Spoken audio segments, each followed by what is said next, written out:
हुए अपनी पार्टी के मेरठ मंडल के उम्मीदवारों के समर्थन में मुझे सुनने के लिए यहाँ इकट्ठा हुए हैं, तो उसके लिए मैं आप सभी लोगों का हार्दिक दिल से आभार प्रकट करती हूँ।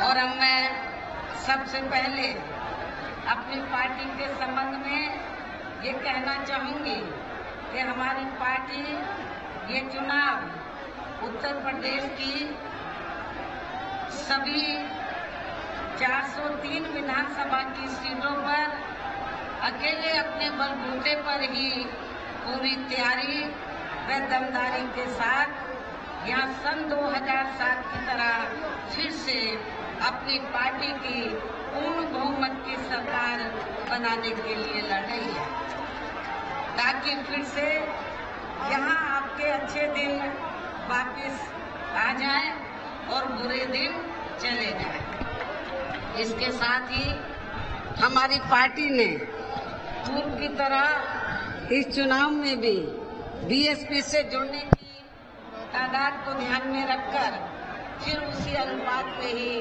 सर्व समाज के लोगों को टिकट भी दिए हैं। और अब इन चुनाव में आप लोगों को अपना वोट कांग्रेस, बीजेपी, सपा व अन्य विरोधी पार्टियों को न देकर केवल अपनी एकमात्र हितैषी पार्टी बहुजन समाज पार्टी को ही देना क्यों जरूरी है, इसे आप लोगों को समझना होगा। हालांकि इस संदर्भ में आप लोगों को ये मालूम है कि आजादी के बाद शुरू में काफी लंबे समय तक केंद्र व उत्तर प्रदेश सहित देश के अधिकांश राज्यों में भी कांग्रेस पार्टी की ही अकेले यहाँ सरकारें रही हैं, किंतु इनकी गलत नीतियों व गलत कार्य प्रणाली की वजह से ही अब ये पार्टी केंद्र के साथ साथ बहुत पहले ही यहाँ उत्तर प्रदेश की सत्ता से भी बाहर हो गई है। इसके साथ ही ये पार्टी जबरदस्त जातिवादी होने के कारण शुरू से ही हर मामले में यहाँ दलित, आदिवासी व अन्य पिछड़ा वर्ग विरोधी पार्टी रही है और अभी भी है, जिस कारण केंद्र में रही इस कांग्रेस पार्टी की सरकार ने इन वर्गों के मसीहा व भारतीय संविधान के मूल निर्माता परम पूज्य बाबा साहब डॉक्टर भीमराव अम्बेडकर को भारत रत्न की उपाधि से भी सम्मानित नहीं किया था, जिसके लिए वो हर प्रकार से पात्र भी थे। इतना ही नहीं बल्कि इनकी मूवमेंट को आगे बढ़ाने के लिए अपनी पूरी जिंदगी समर्पित करने वाले मान्यवर श्री कांशीराम जी के देहांत होने पर भी केंद्र में उस समय इसी कांग्रेस पार्टी की रही सरकार ने उनके सम्मान में एक दिन का भी राष्ट्रीय शोक घोषित नहीं किया था, तथा न ही इस पार्टी की रही सरकार ने पिछड़े वर्ग की आरक्षण संबंधी मंडल कमीशन की रिपोर्ट को भी लागू किया था, जिसे फिर बीएसपी ने अपने कड़े संघर्ष व अथक प्रयासों से केंद्र में रही श्री बीपी सिंह की सरकार से ही लागू करवाया था।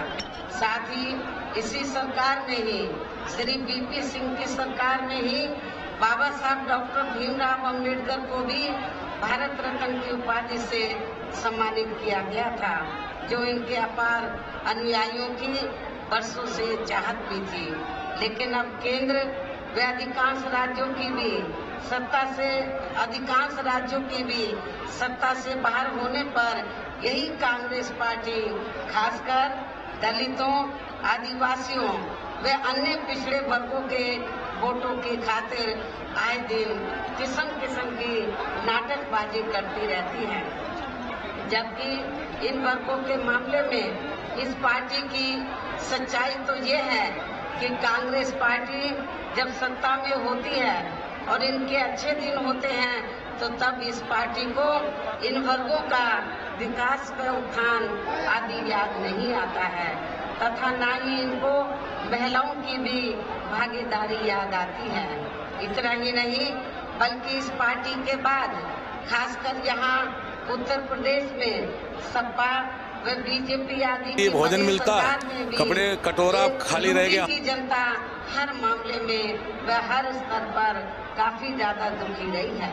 सपा की सरकार में तो अधिकांश यहाँ गुंडों, बदमाशों, माफियाओं वे अराजक तत्वों एवं सरेआम लूट खसोट करने वालों का ही राज रहा है, जिसकी खास भोजन मिलता है, कपड़े कटोरा आए दिन यहाँ जाति व धर्म के नाम पर तनाव व दंगे आदि होते ही रहे हैं। प्रदेश में विकास के कार्य भी ज्यादातर यहाँ एक विशेष क्षेत्र व एक समुदाय के लोगों तक ही सीमित होकर रह गए हैं।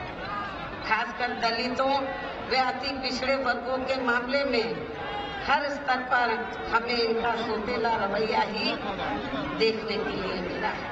जब समाजवादी पार्टी पावर में थी तो खासकर दलितों व अति पिछड़े वर्गों के मामले में हर स्तर पर हमें इनका सोतेला रवैया ही देखने के लिए मिला है। इसके साथ ही इनके संतों, गुरुओं व महापुरुषों आदि को सम्मान देना तो सपा सरकार में इनके संतों, गुरुओं व महापुरुषों आदि को सम्मान देना तो बहुत दूर की बात रही, बल्कि इनका अधिकांश अनादर ही किया गया है,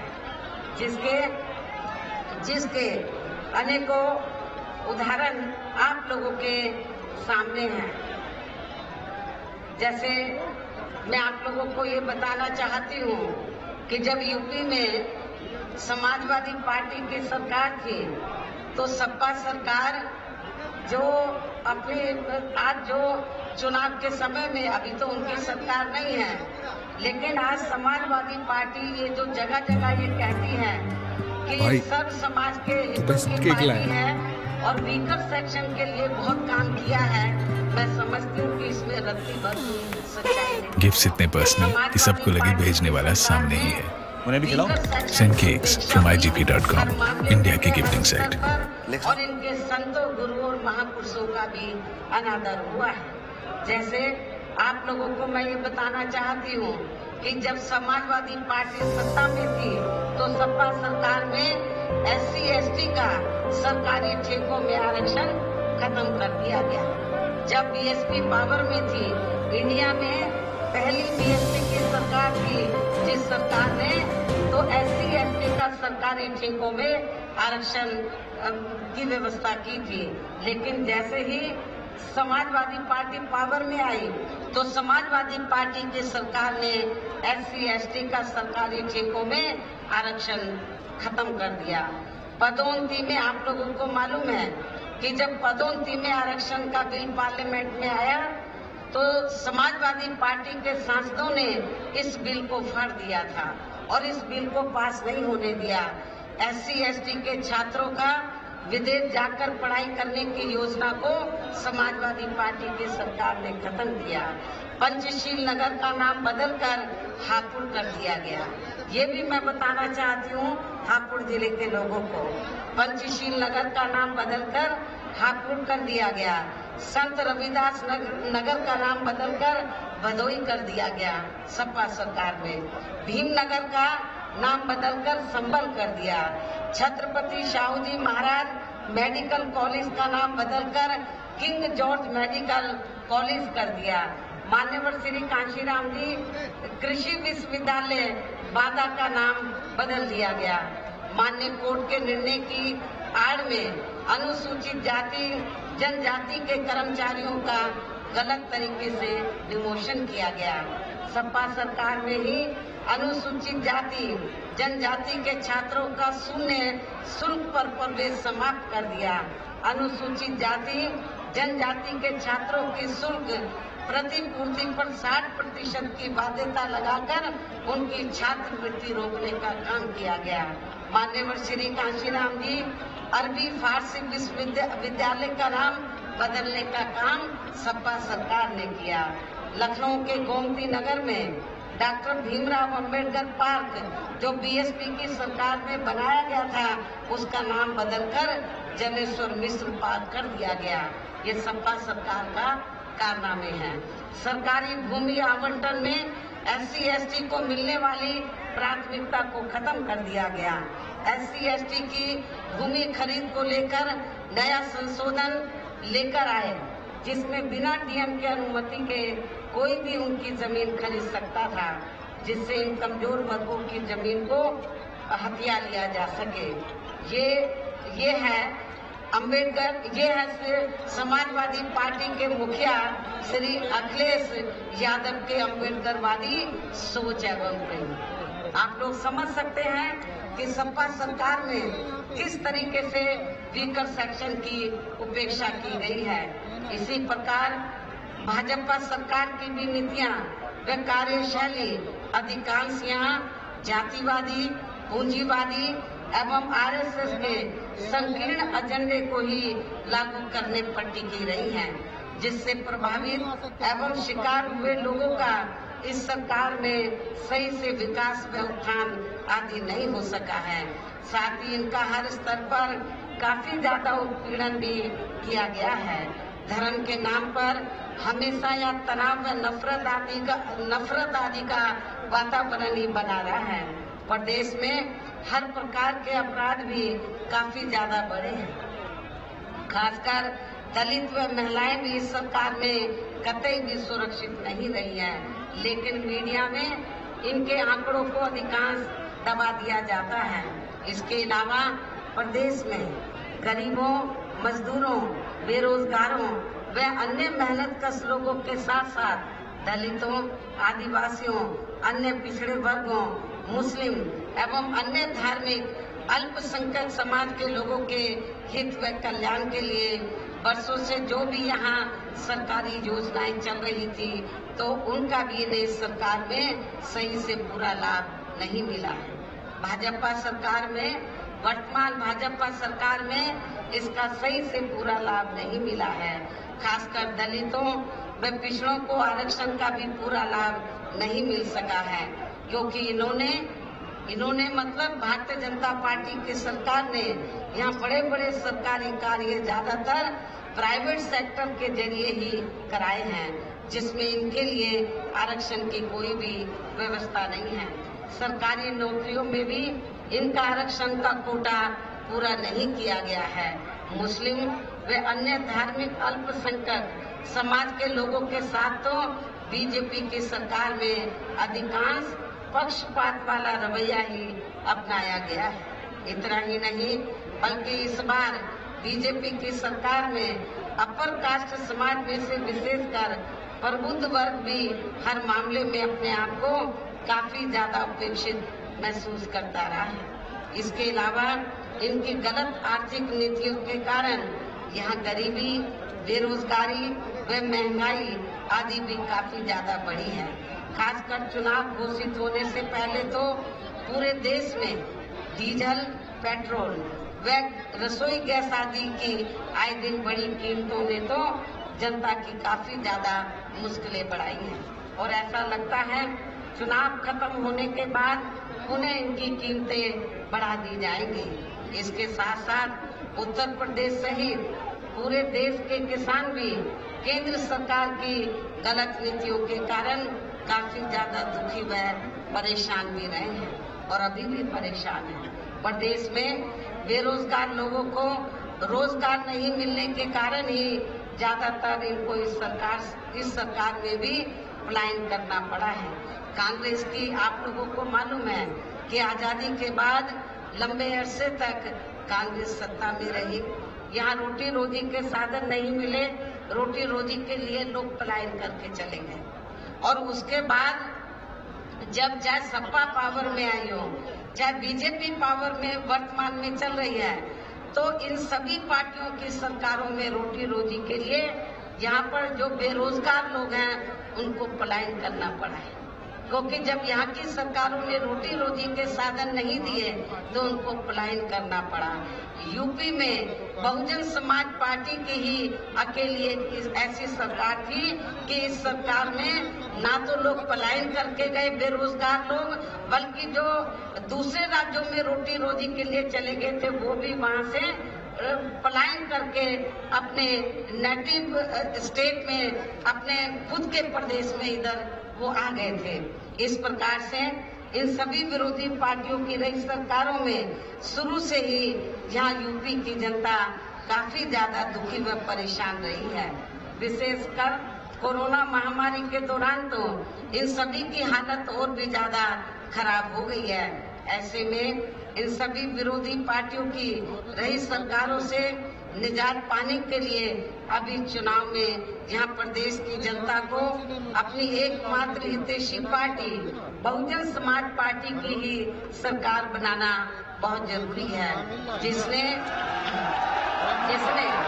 अपने चारों रहे शासनकाल के दौरान बिना पक्षपात व भेदभाव आदि के यहाँ कमजोर एवं उपेक्षित वर्गों के लोगों के साथ साथ सब समाज में से गरीबों, मजदूरों, बेरोजगारों, किसानों, व्यापारियों, कर्मचारियों, वकीलों एवं अन्य मेहनत कश लोगों के साथ ही युवाओं, छात्रों, महिलाओं व बुजुर्गों आदि के भी विकास एवं उत्थान के लिए अनेकों ऐतिहासिक व महत्वपूर्ण कार्य किए हैं। वो कार्य फिर से जब हमारी सरकार बन जाएगी तो वो कार्य फिर से यहाँ शुरू किए जाएंगे। इसके अलावा बीएसपी की रही सरकार में दलित एवं अन्य पिछड़े वर्गों में जन्मे अपने महान संतों, गुरुओं व महापुरुषों आदि को भी विभिन्न रूपों में पूरा आदर सम्मान दिया गया है। जब बीएसपी यहाँ पावर में रही, जिनकी यहाँ सभी विरोधी पार्टियों की रही सरकारों में काफी ज्यादा उपेक्षा की गई है, लेकिन इनके सम्मान में जब बीएसपी पावर में आ जाएगी, उन्हें पावर में आ जाएगी तो फिर इनके सम्मान में आगे भी कोई कमी नहीं आने दी जाएगी। इसके साथ साथ बीएसपी की सरकार में पूर्व की तरह ही यहाँ सभी वर्गों, धर्मों व विभिन्न क्षेत्रों में लगे लोगों के हितों में भी फिर से ऐतिहासिक कार्य किए जाएंगे। प्रदेश में विशेषकर गरीबी व बेरोजगारी आदि को दूर करने के लिए जरूरी कदम उठाए जाएंगे और ये हमारी सरकार का इस बार भी फिर से मुख्य एजेंडा होगा। पश्चिमी यूपी के लोगों को मालूम है कि जब मेरी सरकार थी और पुलिस में भर्ती हुई और विभिन्न विभागों में भर्ती हुई तो बड़े पैमाने पर पूरे उत्तर प्रदेश में जो नव युवक लोग थे बेरोजगार, उनको रोटी रोजी के साधन मिले। आपके पश्चिमी यूपी में पुलिस विभाग में हमारे जाट समाज के लोगों को मालूम है कि बिना किसी रिश्वत के उनकी बड़े पैमाने पर भर्ती की गई। आगे भी इनका पूरा ध्यान रखा जाएगा।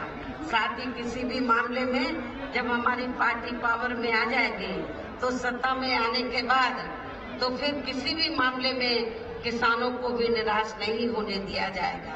हमारे किसान भाइयों को मालूम है कि जब बीएसपी पावर में थी तो हमने यूपी में तो गन्ना किसानों का जो बकाया पड़ा था वो इनको दिया, इनको उचित दाम दिया और खेती करने के लिए जो उनकी जरूरतें थी, साधन थे, वो भी हमने सस्ते मुहैया कराए इनको।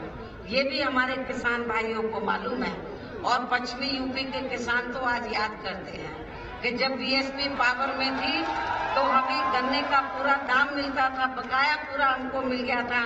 मेरे ख्याल 5 साल में भारतीय जनता पार्टी की सरकार ने तो गन्ने का जो दाम है मेरे ख्याल को बराबर नहीं बढ़ाया है, इसलिए किसान बड़े निराश हैं। लेकिन जब बीएसपी पावर में आ जाएगी तो किसानों को निराश नहीं किया जाएगा।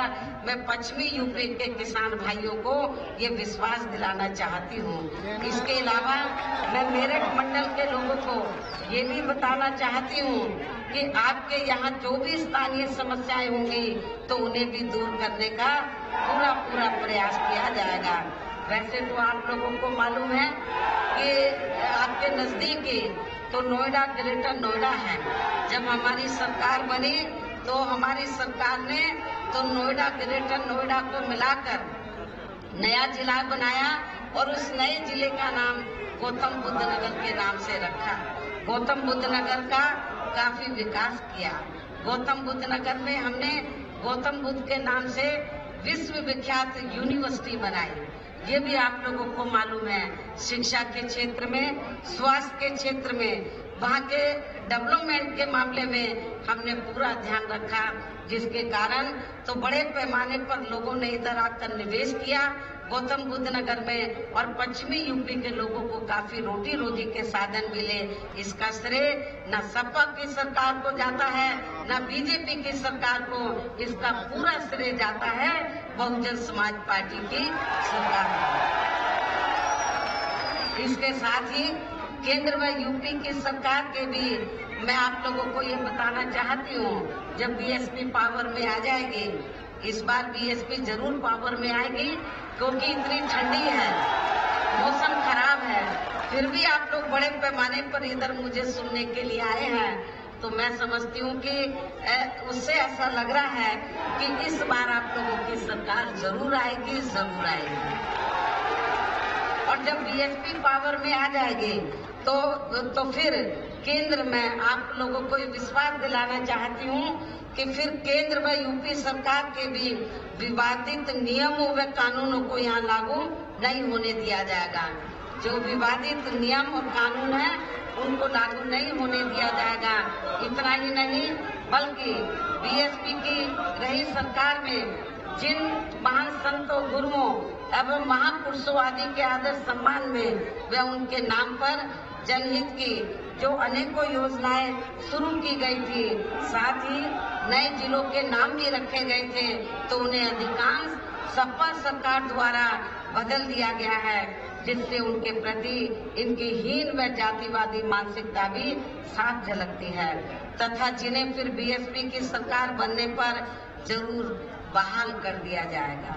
इसके साथ साथ बीएसपी की रही सरकार में सर्व समाज के व विभिन्न क्षेत्रों में लगे लोगों के हितों में जो अनेकों महत्वपूर्ण व ऐतिहासिक फैसले लिए गए थे, जिन्हें सत्ता परिवर्तन होने पर बाद में सपा व बीजेपी की सरकार ने ज्यादातर दरकिनारे कर दिया है, तो उन्हें भी फिर से शुरू किया जाएगा। इसके साथ ही बीएसपी की सरकार बनने पर यहाँ बीजेपी व सपा आदि के शासनकाल की तरह कानून व्यवस्था को किसी भी कीमत पर खराब व लचर नहीं होने दिया जाएगा, और हर स्तर पर कानून द्वारा कानून का राज कायम किया जाएगा। जाति व धर्म के आधार पर यहाँ लोगों का किसी भी प्रकार से शोषण व उत्पीड़न आदि नहीं होने दिया जाएगा, जैसा कि वर्तमान भाजपा सरकार में हो रहा है। खासकर कानून व्यवस्था को बेहतरीन बनाने के लिए विशेष अभियान के तहत व दलगत राजनीति से ऊपर उठकर यहाँ गुंडों, बदमाशों, माफियाओं व अन्य आपराधिक एवं अराजक तत्वों को भी जेल की सलाखों में ही भेजा जाएगा, जहां मेरी सरकार ने इनकी जेल के बाहर नहीं बल्कि जेल के अंदर ही सही जगह होती है। इतना ही नहीं, बल्कि वर्तमान भाजपा सरकार ने जाति, धर्म व राजनीतिक द्वेष की भावना के तहत जिन लोगों को खासकर धरना प्रदर्शन आदि के नाम पर जबरदस्ती गलत धाराओं में फंसा के उन पर अनेकों केस चलाए हुए हैं, तो उन मामलों की भी सही से जांच करा के उनके केस भी खत्म कर दिए जाएंगे। अर्थात वर्तमान भाजपा सरकार ने प्रदेश की जेलें जो अधिकांश ऐसे लोगों से भर दी गई हैं, तो उन्हें खाली करा के केवल यहाँ आपराधिक तत्वों को ही रखा जाएगा।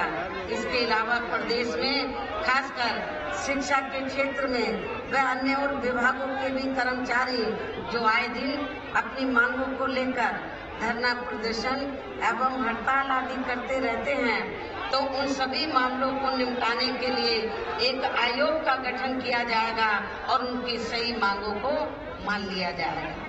इसके साथ ही यहाँ मैं ये भी कहना चाहती हूँ कि कुछ महीने पहले मैंने दिनांक 7 सितंबर को प्रबुद्ध वर्ग की सुरक्षा सम्मान व तरक्की आदि को लेकर किए गए सम्मेलन में तथा इसके बाद दिनांक 9 अक्टूबर को मान्यवर श्री कांशीराम जी की पुण्यतिथि के मौके पर भी मैंने सर्व जनहिताय व सर्व जन सुखाय को लेकर जो भी कार्य करने के लिए कहा है तो उन पर भी जरूर अमल किया जाएगा।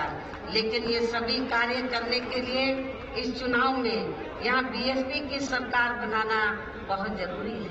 बीएसपी की पूर्ण बहुमत की सरकार बनाना बहुत जरूरी है, जिसके लिए पार्टी के लोगों को वोट पड़ने तक या सभी विरोधी पार्टियों के साम दाम दंड भेद आदि हथकंडों से भी जरूर सावधान रहना है। और इस मामले में विरोधी पार्टियां चुनाव होने से कुछ समय पहले व चुनाव के दौरान भी अपने अपने पक्ष में हवा बनाने के लिए खासकर मीडिया व ओपिनियन पोल एवं सर्वे आदि का जो बड़े पैमाने पर गलत इस्तेमाल करती हैं, तो उससे आप लोगों को बिल्कुल भी गुमराह नहीं होना है। जैसे आप लोगों को मालूम है कि जब सन 2007 में यूपी में विधानसभा के लिए आम चुनाव हो रहे थे, तो उस दौरान तो ओपिनियन पोल और सर्वे मीडिया के लोग ओपिनियन पोल और सर्वे क्या दिखा रहे थे सन 2007 के विधानसभा आम चुनाव में कि बीएसपी तीसरे नंबर पर रहेगी, ये दिखा रहे थे। लेकिन जब रिजल्ट आया तो रिजल्ट पलट गया, उल्टा हो गया और जिसको तीसरे नंबर पर बीएसपी को कह रहे थे, बीएसपी पहले नंबर पर आ गई, जिसको पहले नंबर पर कह रहे थे तो आप लोगों को पूरी मेहनत करके, रात दिन मेहनत करके तो अपने उम्मीदवारों को जिताकर यहाँ अपनी सरकार बनाना है और इनके ओपिनियन पोल और सर्वे को आप लोगों को खारिज करना है और ये सब आप लोगों के हाथों में है। इसके साथ ही पूर्व की तरह इस चुनाव में भी विरोधी पार्टियों ने विभिन्न रूपों में जो अपने हवाई व प्रलोभन भरे चुनावी घोषणा पत्र आदि जारी किए हैं, जिन्हें सत्ता में आने के बाद ये पार्टियां अधिकांश अमल में नहीं लाती हैं, तो उनके बहकावे में भी आप लोगों को कतई नहीं आना है। जबकि इस मामले में बीएसपी किसी भी चुनाव में विरोधी पार्टियों की तरह अपना कोई भी चुनावी घोषणा पत्र आदि जारी नहीं करती है, क्योंकि बीएसपी कहने में बहुत कम बल्कि कार्य करके दिखाने में ही ज्यादा विश्वास रखती है। और ऐसा हमने यहाँ यूपी में अपनी चारों रही सरकारों के दौरान करके भी दिखाया है। इतना ही नहीं बल्कि हमारी पार्टी की चारों रही सरकारों ने प्रदेश में बिगड़ी हुई कानून व्यवस्था को सुधारने के साथ साथ प्रदेश के विकास व आम जनहित के लिए जो असंख्य अति महत्वपूर्ण कार्य किए हैं, वो अभी तक यहाँ किसी भी विरोधी पार्टी की सरकार ने नहीं किए हैं, बल्कि ज्यादातर उन्हीं ही कार्यों के नाम व स्वरूप आदि बदलकर अब विरोधी पार्टियों की सरकारें उन्हीं को ही भुनाने में लग रही हैं। और इस मामले में आप लोगों को ये मालूम है कि बीएसपी की रही सरकार गौतम बुद्ध नगर के जेवर क्षेत्र में ताज इंटरनेशनल एयरपोर्ट व एविएशन हब एवं नोएडा से बलिया तक 8 लेन की गंगा एक्सप्रेसवे आदि परियोजनाओं के द्वारा यूपी में रोजगार व विकास को नया आयाम दे रही थी जब बीएसपी की सरकार थी, आप लोगों को मालूम है। लेकिन इनकी पूरी तैयारी के बावजूद भी उस समय की हमारी पूरी तैयारी हो गई थी, जेवर एयरपोर्ट बनाने का भी, एविएशन हब का भी, और ये बलिया तक 8 लेन की जो गंगा एक्सप्रेस वे वो भी सब पूरी तैयारी हो गई थी, पूरा प्रारूप तैयार हो गया था। लेकिन इनकी पूरी तैयारी के बावजूद भी उस समय केंद्र में कांग्रेस पार्टी पावर में थी, हमने उधर फाइल भेजी, लेकिन कांग्रेस ने उसमें अड़ंगा लगाकर तो इन कामों को नहीं होने दिया। हमारा सहयोग करने के बजाय आज सहयोग का कार्य किया। पहले सपा व अब भाजपा सरकार का कार्यकाल गुजरने के बाद हमारी पार्टी जब सत्ता से बाहर हो गई, उसके बाद सपा पावर में आई, बीजेपी पावर में आई। पहले सपा और वह अब भाजपा सरकार का कार्यकाल गुजरने के लगभग एक दशक बाद इन महत्वाकांक्षी योजनाओं का शिलान्यास हुआ है। केवल शिलान्यास हुआ है, जबकि विकास के ऐसे कामों को समय से शुरू होकर अब तक पूरा भी हो जाना चाहिए था। किंतु अब चुनाव के समय इनकी नींव रखे जाने पर सरकार की नीयत व नीति पर शक उठाना स्वाभाविक है। ये केवल इनके चुनावी हथकंडे हैं, इसके सिवाय कुछ भी नहीं है। केवल ये शिलान्यास करते हैं, घोषणाएं करते हैं और काम को जमीनी तौर पर अमली जामा नहीं पहनाते हैं। और ये जो मैंने कुछ कामों का जिक्र किया, जो बड़े बड़े काम थे और इससे बड़े पैमाने पर पश्चिमी यूपी के लोगों को रोटी रोजी के साधन मिल जाते। ये जो यदि उस समय सेंटर में कांग्रेस की सरकार इन कार्यों में रोड़े नहीं लगाती तो मेरे ख्याल ये सारे काम शुरू हो जाते और पश्चिमी यूपी के लोगों को बड़े पैमाने पर यहाँ रोटी रोजी के साधन मिलते। लेकिन कांग्रेस ने ऐसा नहीं किया और बाद में सपा और भारतीय जनता पार्टी की सरकार भी केवल वो फाइलें घुमाती रही। और जब अब चुनाव नजदीक आ गया, यूपी का जैसे ही चुनाव नजदीक आने वाला था तो केवल फॉर्मेलिटी पूरी करके कि हम शिलान्यास करके हम ये बना रहे हैं, वो बना रहे हैं, लेकिन किया कुछ नहीं। यदि इनकी नीयत साफ होती तो 5 साल के अंदर ये सारा काम हो जाना चाहिए था, जो नहीं हुआ है। इन्हीं जरूरी बातों के साथ ही अब मेरा यही कहना है कि आप लोगों को इस चुनाव में अपने हित व कल्याण के लिए या फिर से यूपी में बीएसपी की सर्वजन हिताय व सर्वजन सुखाय की नीतियों पर आधारित सरकार बनाना बहुत जरूरी है। और इसके लिए पार्टी के लोगों को वोट पड़ने वाले दिन कोरोना नियमों का भी पालन करते हुए सबसे पहले सुबह उठते ही व समय से अपने अपने पोलिंग बूथों पर अपना वोट डालने के लिए जरूर जाना है। इसके साथ ही आपका वोट अन्य कोई व्यक्ति ना डाल सके, इसका भी आप लोगों को खुद ही ध्यान रखना है। इसके साथ साथ अपनी पार्टी का कोई भी वोट पड़ने से ना रह जाए तो उसका भी पार्टी की हर पोलिंग बूथ की कमेटी को विशेष ध्यान रखना है। और अब मेरी बीएसपी के लोगों से यही अपील है कि पार्टी ने यहाँ के मेरठ मंडल में जिन भी विधानसभा की सीटों पर अपनी पार्टी के उम्मीदवारों को चुनाव के मैदान में उतारा है, जो यहाँ आप लोगों के बीच में यहाँ मौजूद हैं। हमारे मेरठ मंडल के बीएसपी के प्रत्याशी तो यहाँ आपके सामने इधर मंच पर मौजूद हैं। मेरी आप लोगों से पुरजोर अपील है कि मेरठ मंडल के बीएसपी के इन सभी प्रत्याशियों को आप लोग वोट वाले दिन अपनी पार्टी के हाथी चुनाव चिन्ह के सामने वाले बटन को दबा के इनको आप लोग जरूर जिताएंगे। और फिर से आपको यहाँ सन 2007 की तरह ही बीएसपी की अपनी पूर्ण बहुमत की सरकार जरूर बनाना है। तभी फिर प्रदेश में अमन चैन कायम होने के साथ साथ यहाँ सभी धर्मों व वर्गों के लोगों का भी सही से विकास व उत्थान आदि हो सकता है। साथ ही यहाँ अन्याय, अपराध, भय व भ्रष्टाचार मुक्त एवं विकास युक्त वातावरण भी पैदा हो सकता है तथा तभी फिर यहाँ परम पूज्य बाबा साहब डॉक्टर भीमराव अंबेडकर एवं मान्यवर श्री कांशीराम जी आदि का भी सपना सही साकार हो सकता है।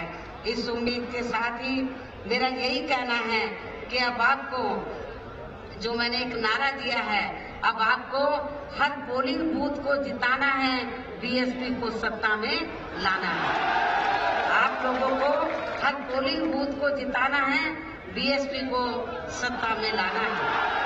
और मैं आप लोगों को इस विश्वास के साथ ही अब मैं पुनः अपनी पार्टी के सभी उम्मीदवारों को जिताने की पुरजोर अपील करते हुए अपनी बात यही समाप्त करूं। लेकिन इससे पहले मैं आप लोगों से ये दरखास्त करना चाहती हूँ कि अब वोट पड़ने के लिए समय बहुत कम रह गया है, तो वोट पड़ने तक तो विरोधी पार्टियां किस्म किस्म के साम दाम दंड भेद हथकंडे इस्तेमाल करके तो आप लोगों को गुमराह करने का ये विरोधी पार्टियां प्रयास करेंगी। लेकिन आप लोगों को गुमराह नहीं होना है, बल्कि आप लोगों को तो मेरठ मंडल की जितनी विधानसभा की सीटें हैं, हर विधानसभा में तो हमारी पार्टी ने जो पोलिंग बूथ की कमेटी बनाई है, तो हर पोलिंग बूथ की कमेटी की ये जिम्मेवारी बनती है कि वो सेक्टर और विधानसभा की कमेटी की देखरेख में अपनी पार्टी के उम्मीदवार को जिताने का पूरा प्रयास करें। और मैं खास तौर से विधानसभा की कमेटी को, सेक्टर की कमेटी को और पोलिंग बूथ की कमेटी से मैं पुरजोर अपील करती हूँ, यदि आप लोग इस चुनाव में अपनी जिम्मेवारी को ईमानदारी निष्ठा से निभा लेते हैं तो फिर हमारा उम्मीदवार कोई हार नहीं पाएगा। सारे के सारे उम्मीदवार जो चुनाव जरूर जीतेंगे। और जब हमारी पार्टी के मेरठ मंडल के उम्मीदवार जीतेंगे तो उसका श्रेय तो मैं पार्टी के वरिष्ठ लोगों को नहीं दूंगी, इसका श्रेय मैं उम्मीदवारों को नहीं दूंगी, बल्कि जो पोलिंग बूथ की कमेटी है, विधानसभा की कमेटी है, सेक्टर की कमेटी है, तो उसका क्रेडिट मैं उसको दूंगी। इसलिए मेरा पोलिंग बूथ की कमेटी के लोगों से खास दरखास्त है कि आप लोग पूरी ईमानदारी निष्ठा से तो अपने इन सभी उम्मीदवारों को जिताएं और बीएसपी का जो हाथी चुनाव चिन्ह है, हाथी चुनाव चिन्ह के सामने वाले बटन को दबाकर इनको भारी वोटों के अंतर से जरूर जिताएं। इस पुरजोर अपील के साथ ही अब मैं अपनी बात यही समाप्त करती हूँ। जय भीम, जय भारत।